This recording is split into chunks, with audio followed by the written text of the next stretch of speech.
Hey guys, how is it going? It's your boy Gazza9919 here, and what we're going to be doing in this video is just sort of a bit of an even closer look at the new Beamer, because I've had a look around it when I've gone to buy it, I've drove it, and obviously I know a few niggly bits that are wrong, but a friend of mine very nicely has access to a lift and has let me bring the car around, have it up in the air, and just have a good look around. And he's had a look as well, and he's been sort of in the mechanical trade for, well, quite a few years now, so obviously I've had his expert opinion on it as well, and he's had a look around, and this is what we found.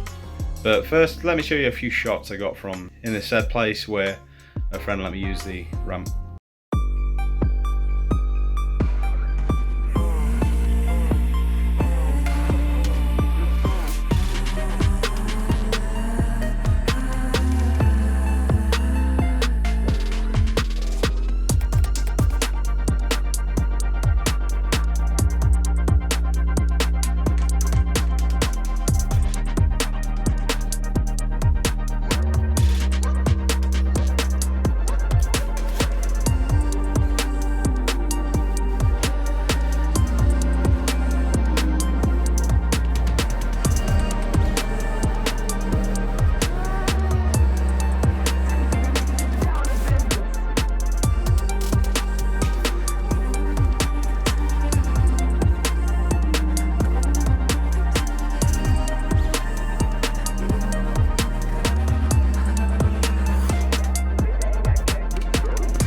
So we managed to find a couple of things. One of the things being, I already knew because it was on the MOT, it was the track rod ends have play in them, which I have got the new parts. It's just a case of whenever I get around to fitting them, and it's going to be a bit awkward after fitting them because I need to get them tracked properly, because BMWs and tracking, as some of you may or may not know, is a bit of a pain, because obviously you've sort of got to have the rear wheels tracked as well as the front ones. And also we found that there is a slight bit of play in the differential bushings, so they need sorting out, but nothing to be massively concerned about.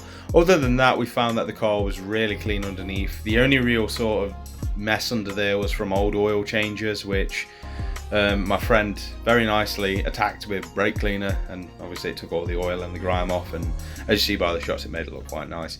But yeah, there's not really any major leaks. There is a tiny leak on the gearbox, but nothing too major.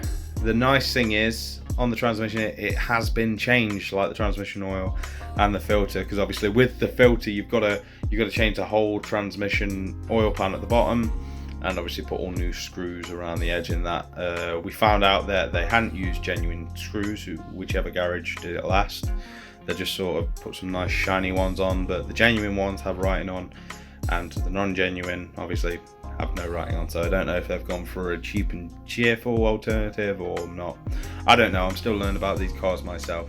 But apart from that, it looked quite good. The belts have been done as well, so overall it's quite a good car. Fingers crossed so far. There's still the issue of I need to do the glow plugs because she really does struggle on a cold start, and the thermostat, I'm quite sure that needs doing. I haven't had a chance to plug in an OBD2 reader just yet, but I'm quite sure it's not getting up to temp properly. And also there's the swirl flaps that I need to investigate at some point, but this is something I can't quite do because I've got a list of things I want to do, and I don't want to be pulling the engine apart like 3 different times, because again, as all of you may or may not know, with BMWs, you've got to take the whole plastics off the top of the engine.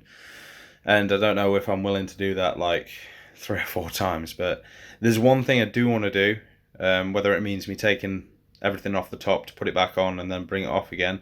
And that is the air filter, because I'm not sure when that was last changed. And I'm quite sure it could make a substantial difference depending on its condition. But I can't seem to find any paperwork for that, so I definitely want to get that changed. And with that, I'll be taking the pollen filter boxes off as well, so I may as well change the pollen filters as well. And also, I've recently heard about something about bungs, because I think water drains down behind one of the cabin filters on the passenger side, I believe, and water builds up and it rots away a electrical component, which in turn kills the car. So that's another thing I've got to look into. But yeah, I thought I'd do this little update video to tell you guys how the car's going and sort of, what some of the future plans are for the car. It's a bit of a short one, but I'm enjoying, I'm trying to get back into the routine of making videos again after I've had my daughter. It is a bit of a struggle because, time wise, I haven't got a lot of it at the moment.